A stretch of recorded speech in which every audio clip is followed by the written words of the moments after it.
Hello my dear students, my name is Aakash Malik और Educore classes में आप लोगों का स्वागत है। आज की इस वीडियो में हम बात करने वाले वन शॉर्ट सीरीज की एक वीडियो है हमारी अगली। और आज हम बात करेंगे काइनेमेटिक्स की। एक वीडियो में पूरा का पूरा चैप्टर क्विकली आपका कवर किया जाएगा। हर एक कॉन्सेप्ट इस चैप्टर का आपको क्लियर कराया जाएगा क्वेश्चंस के साथ में आपको, ताकि आपको प्रैक्टिकल एप्लीकेशन इस चैप्टर की समझ में आ सके। चलिए आगे बात करते हैं।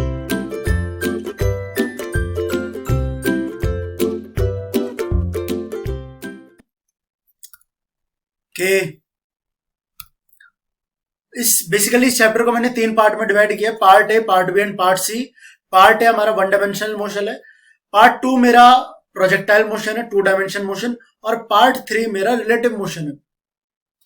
पार्ट ए की बात करते हैं, 1 डायमेंशनल मोशन है। बेसिक टर्मिनोलॉजी है कुछ, पहले उसको बताते हैं। पहले अगर मैं आपसे बोलूं कि काइनेमेटिक्स है क्या,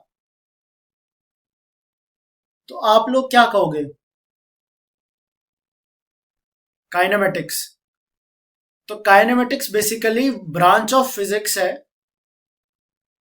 branch of physics which deals with the study of motion without its cause। हम कॉज के बारे में बात नहीं कर रहे, कॉज की बात हमने एनएलएम में कर ली थी और आगे जाके बहुत सारी सभी चैप्टर में कॉज की ही बातें होने वाली है। तो ये हमारा काइनेमेटिक्स का पहला पार्ट, 1 डायमेंशन मोशन। तो इसमें कुछ बेसिक टर्मिनोलॉजीज हैं, जैसे position vector and displacement vector. तो अगर मेरे पास ये एक दो वेक्टर्स हैं, ओ ए वेक्टर, ओ बी वेक्टर, इसको लेट अस से R1 वेक्टर बोल देता हूं और ये हमारा R2 वेक्टर है। तो R1 वेक्टर क्या हो जाएगा? x1 i cap plus y1 j cap plus z1 k cap. Similarly R2 या RB कह दो इसको, RB और RA कर लो, तो RB हमारा हो जाएगा x2 i cap plus y2 j cap plus z2 k cap. और RA and RB are position vectors. फिर अगर मैं बात करूं AB वेक्टर, तो AB वेक्टर जो है वो मेरा डिस्प्लेसमेंट वेक्टर है।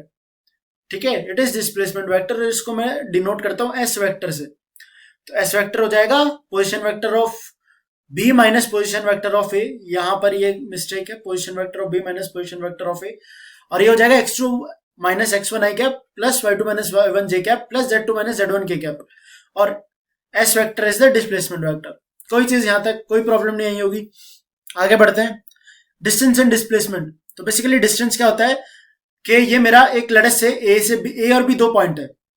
ये मेरा एक पाथ A है और ये मेरा पाथ B है।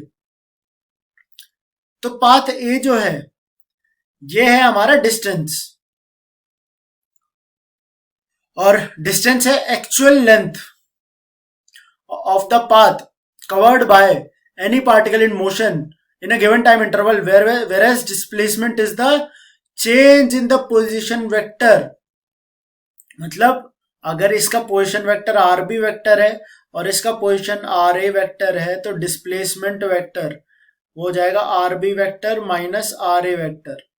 और अगर मैग्नीट्यूड की बात कर ले तो हो जाएगा RB vector minus RA vector का मॉड।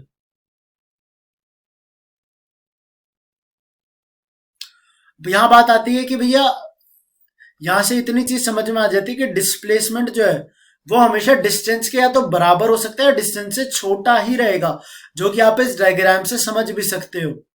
ठीक है, आगे बढ़ते हैं। Average speed and average velocity. तो बेसिकली एवरेज स्पीड हमारी वो होती है जो कि बेसिकली रेशियो है डिस्टेंस, टोटल डिस्टेंस ट्रेवल्ड और टोटल टाइम का। ओके, मैथमेटिकली ऐसे दिया जाता है। और एवरेज वेलोसिटी है total displacement upon total time.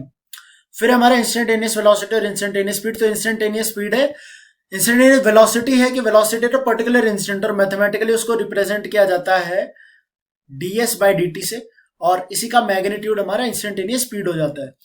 आगे बात करते हैं एवरेज एक्सेलरेशन की। तो एवरेज एक्सेलरेशन क्या है? It is the defined as rate of change of velocity, और यहां से ऐसे लिखते हैं, और इंस्टेंटेनियस एक्सेलरेशन हो जाता है एट एनी इंस्टेंट, और मैथमेटिकली dv बाई dt, या फिर पोजीशन और वेलोसिटी के टर्म्स में दे तो v dv बाई dx। आप बोले फॉर्मूला आप लोगों को मैथ्स में पढ़ा होगा तो वहां से आ जाएगा। ठीक है, आगे बढ़ते हैं। Motion and its types. तो बेसिकली मोशन की मैं बात करूं तो मोशन क्या है, तो basically motion is the process of movement of body. तो अब बेस्ड ऑन द एक्सेलरेशन, अगर मैं मोशन को डिफरेंशिएट करूं बेस्ड ऑन द एक्सेलरेशन, तो मैं कहूंगा कि मोशन जो है तीन टाइप से डिफाइन किया जाता है। एक तो होता है यूनिफॉर्म मोशन, जिसमें हमारा acceleration of a body is zero. फिर होता है हमारा यूनिफॉर्मली एक्सेलरेटेड मोशन, जिसमें accelerated of the body is constant. फिर आता है नॉन यूनिफॉर्म मोशन, जिसमें एक्सेलरेशन इज नॉट कांस्टेंट। ठीक है, तो अगर एक्सेलरेशन जीरो है तो simple v is equals to आपकी इक्वेशन क्या आ जाएगी, s बाय टी। ठीक है, ये आप यूज कर सकते हो सिंपल कैलकुलेशंस के लिए। और अगर यूनिफॉर्मली एक्सेलरेटेड मोशन मतलब कुछ एक्सेलरेशन है, तो आपको तीन इक्वेशंस ऑफ मोशन यूज करने, v equals to u plus a t, s equals to u t plus half d square and v square equals to u square plus two s. जो इनके derivation की बात यहाँ पे नहीं होगी क्योंकि वन शॉट सीरीज है, फॉर्मूलेज बता करके एप्लीकेशन समझाना है यहाँ पर। फिर बात करते हैं equation of motion for non uniformly accelerated motion. तो इन केसेस में हम बेसिक डेफिनेशन को यूज करेंगे जो हमारी वेलोसिटी की, डिस्प्लेसमेंट की और एक्सेलरेशन के, क्योंकि अगर वेरिएबल एक्सेलरेशन है तो आपको पता है कि हम डिफरेंशियल मेथड से जाते हैं इक्वेशंस को सॉल्व करने के लिए, लाइक दिस। ठीक है, इतनी बेसिक सी चीज आपको समझ में आ गई। आगे बढ़ते हैं क्वेश्चन की तरफ। तो एक क्वेश्चन जो आपका ये जेई मेन में आया हुआ क्वेश्चन है, तो मैं कहूंगा आप लोग एक बार इस वीडियो को पॉज कर लें और इसको एक बार सॉल्व कर लो। तो आई होप आप लोगों ने कर लिया होगा सॉल्व। अब सॉल्व करते हैं इसको। कि ये कह रहे हैं कि from a tower of height h a particle is thrown vertically upwards with speed u, the time taken by the particle to hit the ground is n times the time taken by it to reach its highest point of the path, then the relation between h, u and n is। तो बहुत ही simple सा concept है इस question को करने का कि अगर ये मेरी बिल्डिंग है, ये ग्राउंड है और ये बिल्डिंग की हाइट h है, तो यहां से इस पार्टिकल को थ्रो किया गया है। ठीक है, तो क्या होगा, ये ऊपर जाएगा, ये इसका हाईएस्ट पॉइंट, और यहां से वापस आएगा और नीचे स्ट्राइक कर जाएगा। तो अगर मैं इस सेगमेंट की बात करूं तो इस टाइम को अगर मैं t1 बोल दूं और मेरा पूरा का पूरा जो टाइम ऑफ फ्लाइट है, मतलब अगर ये मेरा t2 है तो मेरा जो t1 है वो total time that is t1 plus t2, मतलब हमारा t1 plus t2 and t1 के बराबर है। ठीक है, तो ये इक्वेशन हमें पता है, चलो ठीक है। अब बात करते हैं कि चलो अब मुझे कैलकुलेशन करनी कि मुझे t1 t2 सब्सटीट्यूट करना है।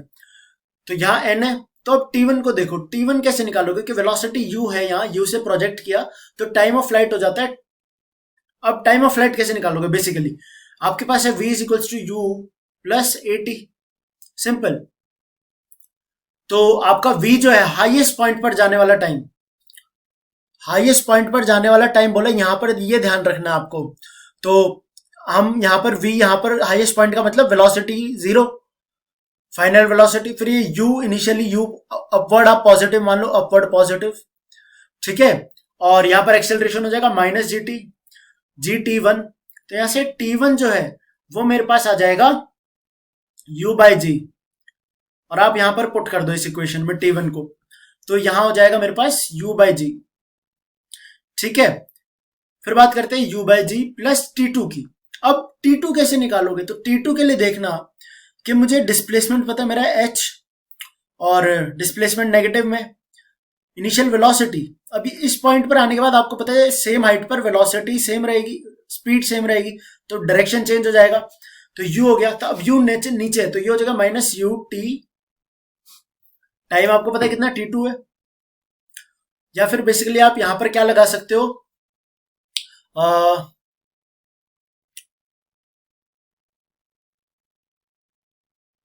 t2, और यहां पर आ जाएगा plus minus half g t two square. ठीक है, तो यहां से आपके पास आ जाएगा h is equals to u t two plus half g t two square. ठीक है, चलो, तो ये इक्वेशन आपको समझ में आ गई।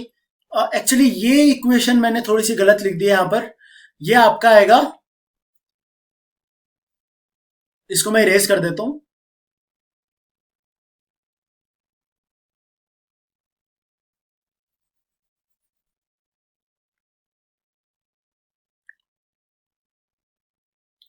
एक्चुअली इसमें लिखा है कि time to hit the ground is n times of t one. ये इक्वेशन सही है, ये फर्स्ट इक्वेशन मान लो, ये सेकंड इक्वेशन हो गई। अब यहां से आ जाएगा T two is equals to N U by G. यहां से आप इसको इस इक्वेशन में पुट करेंगे तो करके देखते हैं, तो एच हो जाएगा आपका u n u square by g. Okay, and n u square by g plus half g t two हो जाएगा n square u square upon g square, और यहां से ये कैंसल आउट हो जाएगा और ये टू से मल्टीप्लाई, टू से डिवाइड, तो हो जाएगा two g h is equals to two N u square plus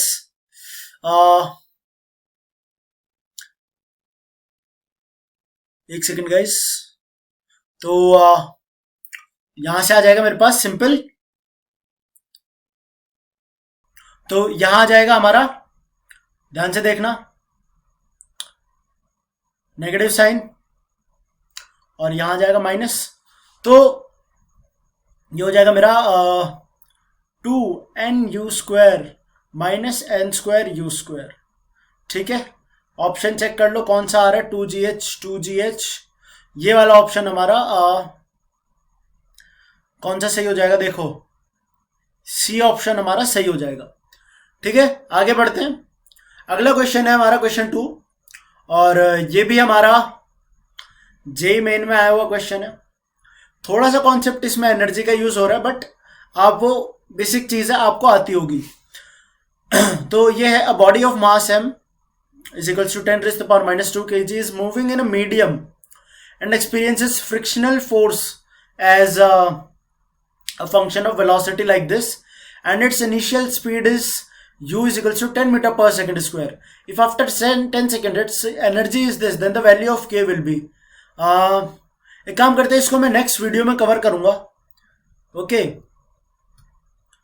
because ये एनर्जी का कॉन्सेप्ट इसमें यूज हो रहा है, और ये मैं वन शॉट में करवाना चाह रहा हूँ, जिसमें सिर्फ वही टॉपिक का यूज है जो इस चैप्टर पर है।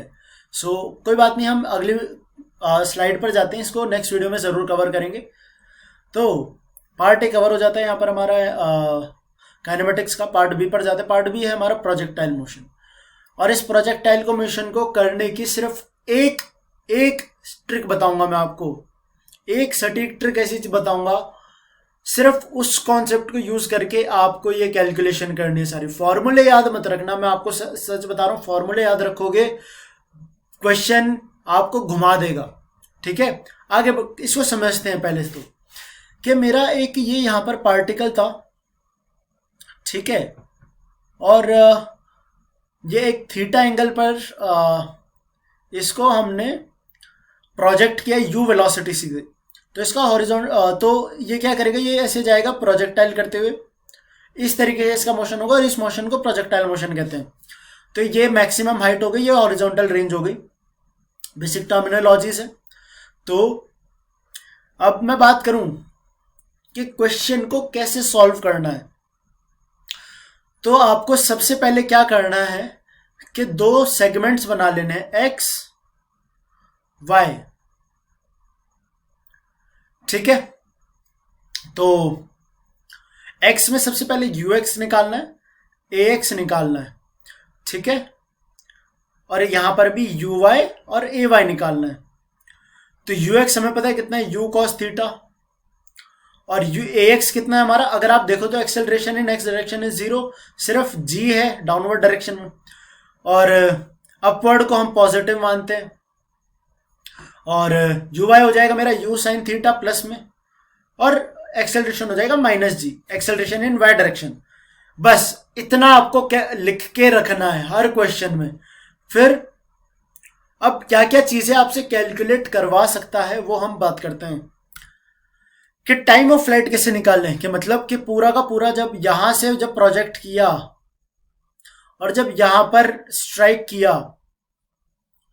उस टाइम पर उसके बीच में जो टाइम इलैप्स हुआ वो कैसे कैलकुलेट करेंगे। तो देखो, तो बेसिकली अगर हम इसे सिर्फ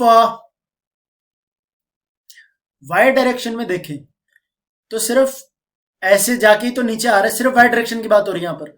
तो जितना टाइम वाई डायरेक्शन में ऊपर से नीचे आने में लग रहा है वही टोटल इसका टाइम ऑफ फ्लाइट होगा। तो यहां से मेरे पास जो टाइम ऑफ फ्लाइट है उसको मान लो टी, ठीक है। तो अब हमें पता है v is equals to u plus a t, ठीक है।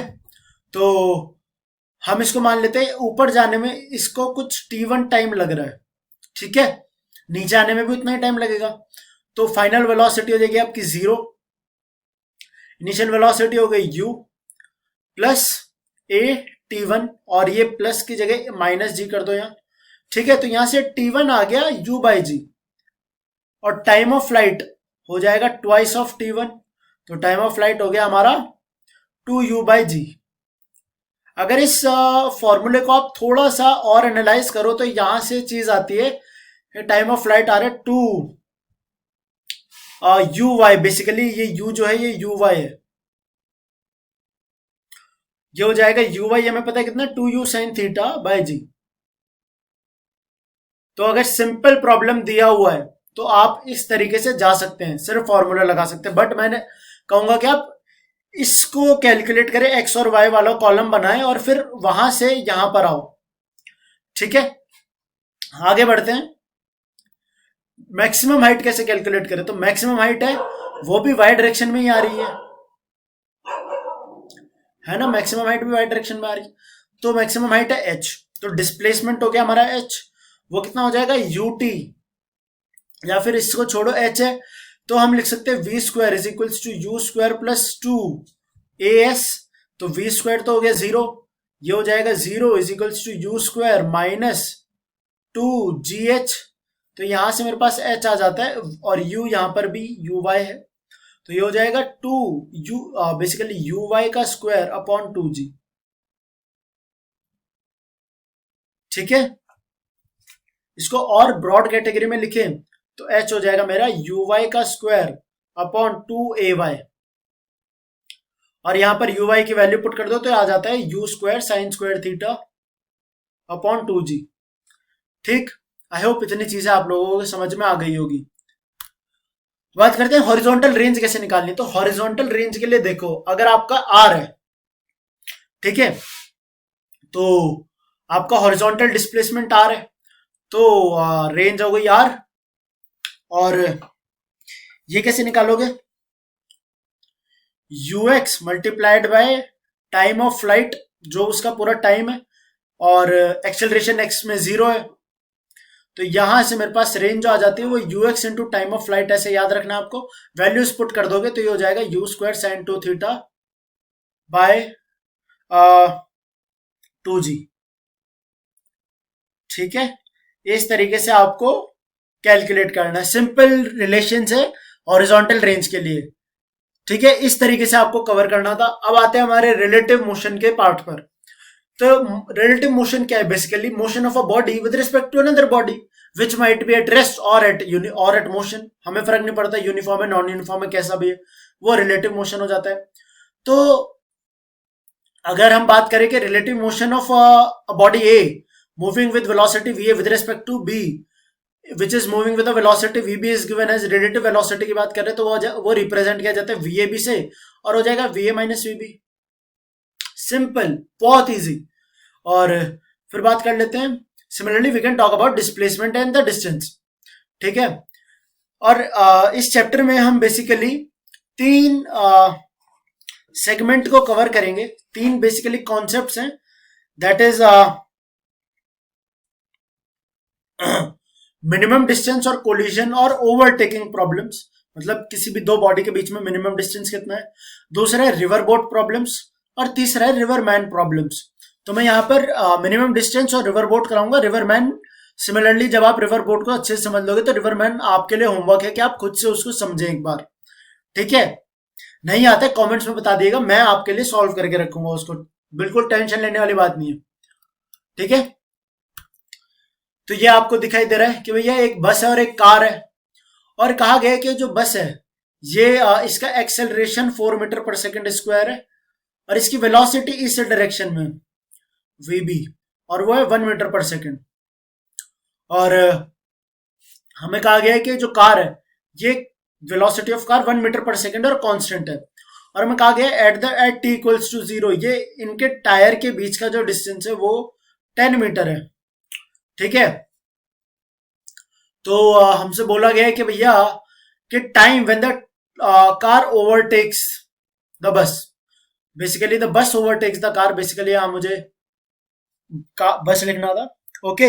बस ओवरटेक्स द कार, कैसे करोगे इसको? सिंपल, कि आपका डिस्प्लेसमेंट यहां पर 10 मीटर है, ठीक है। रिलेटिव वेलोसिटी ऑफ बस विद रेस्पेक्ट टू कार निकालेंगे, तो इसकी वेलोसिटी इस डायरेक्शन में से हटा करके इस डायरेक्शन में वीसी ऐड कर देंगे, तो ये हो जाएगा हमारा 1 + 1 2 मीटर पर सेकंड। और डायरेक्शन अगर आप इस डायरेक्शन को पॉजिटिव मान रहे हो तो ये नेगेटिव में आ जाएगा। और एक्सेलरेशन ऑफ ब्लॉक विद बस विद रिस्पेक्ट टू कार, ये हो गया हमारा 4 मीटर पर सेकंड स्क्वायर, ठीक है। तो आपको टाइम निकालना है यहाँ पर, तो simple second equation of motion लगा दो,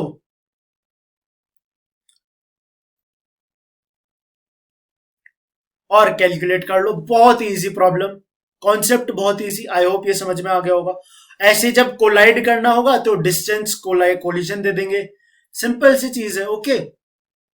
आगे बढ़ते हैं, रिवर बोट प्रॉब्लम्स। तो रिवर बोट प्रॉब्लम को समझने के लिए मैं क्या कहता हूं आपको कि अगर मेरे पास ये है एक रिवर बेड है, ठीक है ना, जिसकी विड्थ है W, ओके। और इसमें जो रिवर की वेलोसिटी है वो दे रखी है हमें, ये है रिवर वेलोसिटी, ठीक है।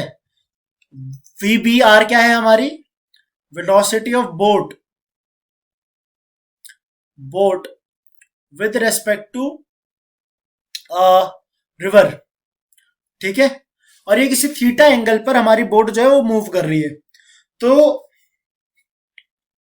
यहां पर मैं क्या कह सकता हूं, ध्यान से देखना, कि सबसे पहले अगर मुझे लिखना हो यहां पर कि अगर मुझे कहा गया कर्सर, ये रहा, वेलोसिटी ऑफ बोट लिखना हो तो वो क्या हो जाएगा? Velocity of boat with respect to river VBR हो जाता है, VB माइनस VR। तो यहां से VB आ जाएगा मेरा VBR प्लस VR। कोई चीज दिक्कत इसमें? अब बात करते हैं कि अगर ये सॉरी, ये आपका X है और ये Y है, तो velocity of this boat in X direction क्या हो जाएगा? सिंपल कैलकुलेशन है, velocity of river in X direction plus velocity of this in X direction. तो इसको आप सिंपली कैलकुलेट करोगे तो ये आ जाएगा आपका VR minus VBR sine of theta, क्योंकि ये बेसिकली यहां पर आ जाएगा, ओके। अब मेरा कर्सर कहां खो जाता है बेचारा, ये रहा, चलिए। और अब बात कर ले velocity of this boat in y direction, ये हो जाएगा मेरा VRY plus VBR in y direction. तो ये तो हो गया 0, और ये हो गया हमारा BR कॉस ऑफ थीटा, ठीक है। तो अगर मैं बात करूं कि time to cross this river bed, वो कितना हो जाएगा? Width W divided by the speed. अब स्पीड कौन सी होगी आपकी? VBY, और ये हो जाएगा आपका W by VBR cos of theta. पर क्या मैं यहां रुक रहा हूं? नहीं, यहां से एक इंपॉर्टेंट चीज है कि अगर मुझे निकालना हो कि इसका ड्रिफ्ट, अब मैं आपसे पूछूं कि ड्रिफ्ट क्या होगा, तो बात को समझो। जब ये रिवर कुछ वेलोसिटी से फ्लो कर रहा है तो इस पर हमेशा हर पॉइंट पर एक फोर्स लगेगी, तो फोर्स लगेगी तो उसकी वजह से ये इधर ड्रिफ्ट होगा, ठीक है। तो ड्रिफ्ट अगर मैं डी बोल दूं तो ड्रिफ्ट कितना हो जाएगा मेरा VBX इंटू दिस टाइम, और इसको लिख देंगे हम VR minus VBR sine of theta multiplied by W upon VBR cos of theta. तो इसी तरीके से आपको कोई भी, आपको एनालिसिस समझना है, मैंने आपको एनालिसिस करके दिखा दिया, आपको एनालिसिस समझ में आना चाहिए कि कोई भी प्रॉब्लम आए तो आपको इस तरीके से मेथड से आपको सॉल्व करना है। फिर आता है हमारा रेनमैन प्रॉब्लम। तो रेनमैन में क्या होगा कि भाई ये मेरा कोई ह्यूमन है यहाँ पर लेटेस्ट से, ठीक है, और इसके हाथ में कुछ लेटेस्ट से अम्ब्रेला है और रेन गिर रही है। अब ऐसे रेन का एंगल चेंज कर सकता है, ऐसे सिमिलरली यहाँ पर अम्ब्रेला का एंगल चेंज हो जाएगा। तो ये प्रॉब्लम आपके लिए है कि आप इसका एनालिसिस खुद से ट्राई करें, जैसा मैंने आपको एनालिसिस करके दिखाया रिवर बोट प्रॉब्लम्स का। जब आप इसका रेनमैन प्रॉब्लम का खुद करोगे तो आपको बहुत अच्छे से समझ में आएगा। और here I now conclude with our one shot series of kinematics. और आई होप आपको कोई भी डाउट नहीं आया होगा, सारी चीजें समझ में आ रही होगी। कोई भी प्रॉब्लम आती है कमेंट्स में लिख के बताओ, नेक्स्ट वीडियो में उसका आपको सॉल्यूशन दे दिया जाएगा। So thank you very much, टाटा, सी यू अगेन, बाय।